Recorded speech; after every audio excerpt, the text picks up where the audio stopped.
হুম। রিপন ভাই, আপনি বলছিলেন অন্দরীপনের গল্পটা শুনতে হলে, ধন্যবাদ অলি ভাই।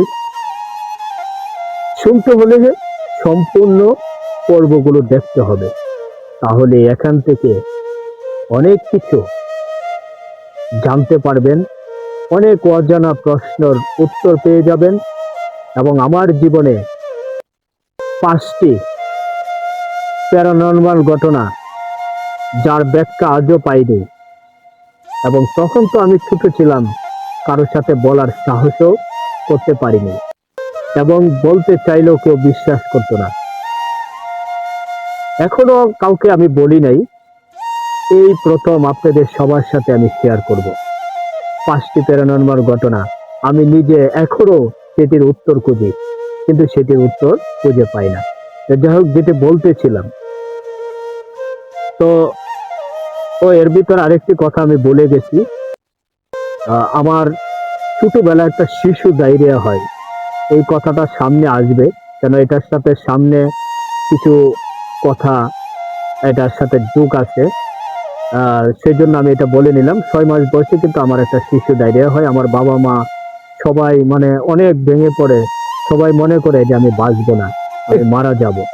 মানে এতটাই ভেঙে পড়ে, আমি যেটা আমার বাবা মার মুখে শুনেছি, তখন এই কথা তো আর আমি বলতে পারি না, তবে যেটা শুনছি যে মৃত্যুর হাত থেকে আমি বেঁচে আছি, এবং আমার নানু আমাকে মৃত্যুর হাত থেকে বাঁচিয়েছে। আমার মা যেটা বলতো, আমার নানু বলতো, আল্লাহর কাছে দোয়া করতো যে আল্লাহ আমার নাতিকে বাঁচিয়ে দাও, প্রয়োজনে আমাকে নিয়ে যাও। তো আমার মা বলতো যে তুই তোর নানুর কারণেই বেঁচে আছিস। তো এই কথাটা বলার কারণ হলো, এই কথাটা আহ আসবে সামনে, আমার চোখের সাথে এটা এটা জড়িত, সেই জন্যই এই কথাটা আগে বলে নিলাম। তো যেটা বলতেছিলাম, এই যে শীতের বেলা পিঠা, কি একটা আনন্দ, সবাই মজা করতেছি। তখনই আমার মামা আমার নানুকে বলতেছে মায়া, নানুকে মায়া ডাকতো, বলতে মায়া, আমি আর এই আমার ছোট মামার নাম হলো লতিফ, বলতেছে লতিফ আর আমি আর এই যে 2জন কাজের লোক নিয়েছে, তাদেরকে নিয়ে জ্বালা ভাঙতে যাবে। জ্বালা ভাঙতে যাবে হলো, এটা একটা গ্রামের নাম সুগাই, এই গ্রামটার নাম।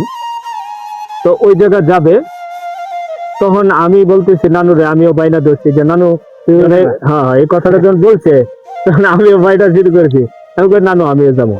মামা ধমক দিছে, এই তুই ছোট মানুষ, তুই গিয়ে কি জ্বালা ভাঙতে পারবি? দর্শক এখানে বলে নেই, যারা আমার এলাকার এবং গরিপুরের ময়মনসিংহের যারা হয়তো এই গল্পটা শুনবেন, তারা হয়তো জ্বালাটা বুঝতে পেরেছেন, অনেকে হয়তো জ্বালাটা নাও বুঝতে পারে। এটা হলো ধান, ধানের চারা, এটাকে আমরা জ্বালা বলি। কেন, ধান লাগানোর আগে ধানের বীজ পালায়, ওখান থেকে এই আদি, অনেক জায়গায় আদি বলে, তো এটা আমরা জ্বালা বলে থাকি।